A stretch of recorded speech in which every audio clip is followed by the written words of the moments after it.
Ilang weeks ka di mag-iPad? 2 weeks. Kay mama, dito. Ilang weeks? 2 weeks.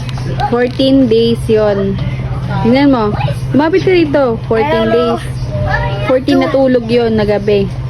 For tulog. 14. 14. 2 weeks eh.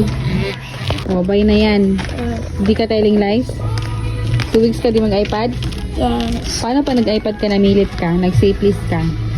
Ano gagawin ko sa'yo? Papaluin. Oh, nabili na ha.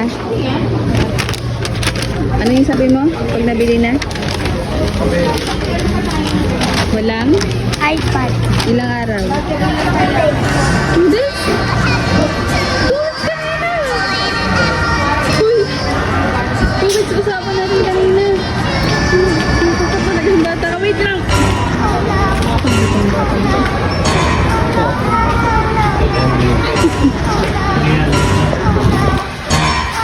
Tapos makuha yung gusto. 2 weeks na yung 2 days. Isa na naman ako. Victory!